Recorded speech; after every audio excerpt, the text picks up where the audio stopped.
Et le 1er octobre 1961, le Sud-Est Cameroun se réunifie avec l'ex-Cameroun français. Il forme alors la République fédérale du Cameroun. Et le 20 mai 1972, un référendum conduit à un État unitaire et met fin au fédéralisme pour le grand bonheur du président Amadou Ahidjo.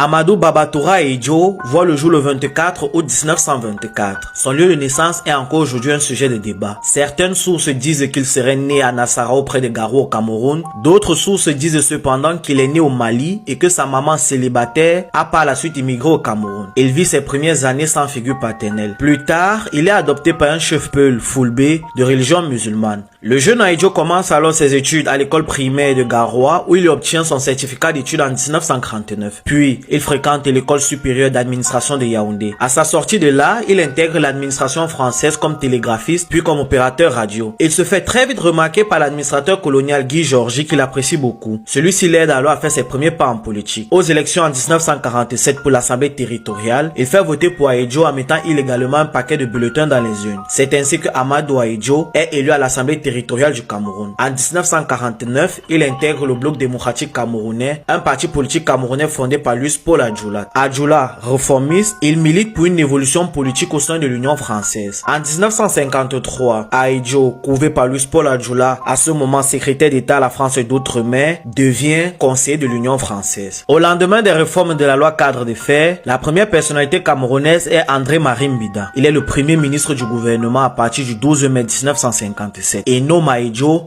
vice-premier ministre chargé de l'intérieur. En 1958, Mbida commence à devenir un problème pour Paris et se montre de moins en moins malléable. Le haut commissaire Jean Ramadier décide alors de le faire tomber. En complicité avec Amadou Ahidjo, il convainc tous les ministres du gouvernement de Mbida de démissionner. Mbida se retrouve alors trahi par l'homme qu'il a fait vice-premier ministre seulement un an plus tôt. Avec l'appui de Paris, le 18 février 1958, Amadou Ahidjo devient le premier ministre du Cameroun. Mais il a cependant face à lui des vrais nationalistes qui veulent une réelle indépendance du pays. Il s'agit ici de la puissante Union des populations du Cameroun, l'UPC, avec son leader Robben Oumniobé.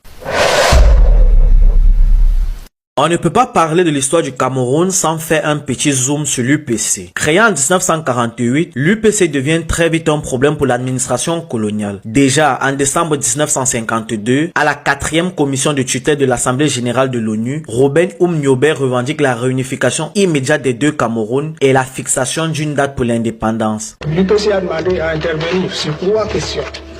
La réunification immédiate du Cameroun, la constitution d'un conseil de gouvernement et d'une assemblée avec des pouvoirs législatifs. Et enfin, la fixation d'un délai pour le droit de